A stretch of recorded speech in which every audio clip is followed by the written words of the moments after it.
அயோத்தி, மதுரா, மாயா ஆதார ஸ்ருதியாக அமைந்திருப்பது அன்னை ஸ்ரீ காமாட்சி அம்மனின் திருக்கோவில்.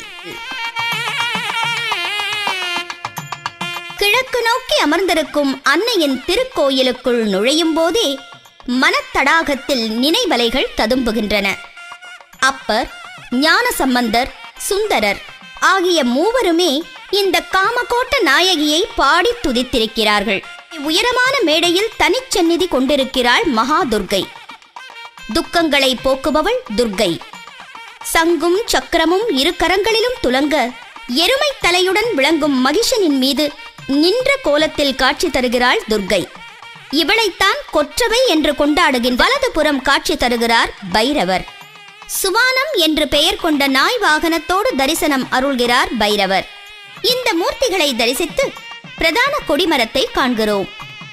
அடுத்து பலிபீடமும் சிம்மமும். அன்னை காமாட்சியின் சக்தி ஒரு காலத்தில் மிக உக்கிரமாயிருந்தது. ஸ்ரீ சக்கர பிரதிஷ்டை செய்து அன்னையின் ஆவேசத்தை மட்டுப்படுத்தினார் ஸ்ரீ சங்கரர். அதற்கான அடையாளமாகவே சிம்மத்தின் இந்த காலை உயர்த்திய கோலமும் தென்படுகிறது. அட்சர மூர்த்திகளை தரிசிக்கிறோம். சிந்தூர கணபதி, விக்ன நிவாரண கணபதி, இஷ்டசித்தி விநாயகர், ஆபத் நிவாரண கணபதி, சந்தான கணபதி, சக்தி கணபதி, வரசித்தி விநாயகர் என் வள்ளி தேவானை சமேத சுப்பிரமணியர் என்று முருகப்பெருமானுக்கு சந்நிதிகள். ஹயக்ரீவர், கல்வர் பெருமாள், ரத நிகிரக பெருமாள் என்று திருமாலுக்கு பல சந்நிதிகள். 24 தூண்களை கொண்டு விளங்கும் காயத்ரி மண்டபத்தில் கொலு வீற்றிருக்கிறாள் அன்னை ஸ்ரீ காமாட்சி அம்மன். ஓம்காரத்தின் உச்ச ராஜேஸ்வரியாக விளங்குகிறாள் அன்னை ஸ்ரீ காமாட்சி அம்மன்.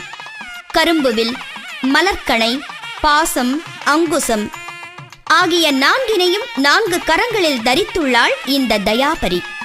அன்னையின் சந்நிதியில் உள்ள ஸ்ரீ சக்கரம் சகல தேவதைகளுக்கும் உறைவிடம்.